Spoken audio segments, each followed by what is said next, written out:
Il est 3 heures du matin dans la maison de Kofi et Ama. La chambre est plongée dans une obscurité épaisse, troublée seulement par le souffle irrégulier de Kofi, qui fait semblant de dormir. Depuis des semaines maintenant, il n'ose plus toucher sa femme. Chaque soir, il se couche en premier, ferme les yeux avant qu'elle ne le rejoigne, fuyant ce moment où leurs corps devraient se retrouver. Kofi, cet homme africain de 35 ans au physique athlétique, à la peau noire profonde et au regard autrefois si intense, n'est plus que l'ombre de lui-même. Sa barbe courte soignée cache mal la tension de sa mâchoire. À ses côtés, Ama reste immobile, les yeux grands ouverts dans le noir, fixant le plafond comme si elle y cherchait des réponses que son mari ne peut plus lui donner. Cette nuit-là, quelque chose réveille Kofi. Un son faible, presque imperceptible, comme un murmure étouffé. Il ouvre les yeux et tourne la tête. La place d'Ama est vide. Les draps sont encore tièdes. Son cœur se serre immédiatement. Où est-elle? Il tend l'oreille dans le silence de la nuit et c'est là qu'il l'entend. Des sanglots, des pleurs retenus qui viennent du salon. Le sang de Kofi se glace dans ses veines. Il connaît cette femme depuis 10 ans. Il l'a vue rire. Il l'a vue en colère.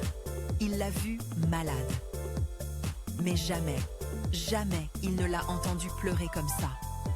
Ces larmes-là ne sont pas des larmes de fatigue ou de stress. Ce sont les larmes d'une femme qui souffre au plus profond de son âme, d'une épouse qui se sent abandonnée dans son propre lit. Kofi se lève sans faire de bruit. Pieds nus sur le sol froid, il avance comme un fantôme vers le salon. Chaque pas lui coûte, car il sait déjà ce qu'il va trouver.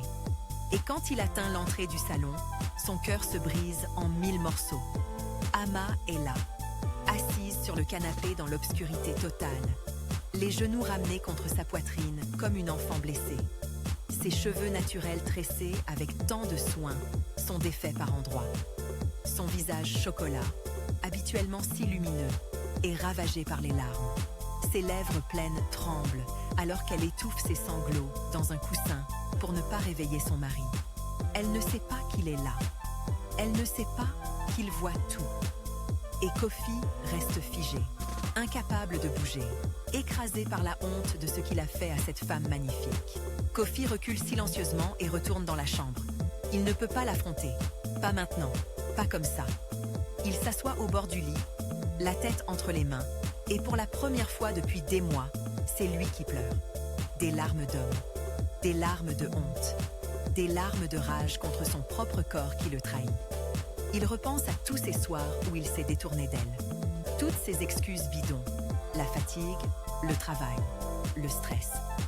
Pendant tout ce temps, Ama souffrait en silence. Pendant tout ce temps, elle pleurait seule dans le noir, se demandant si son mari l'aimait encore, si elle était encore désirable.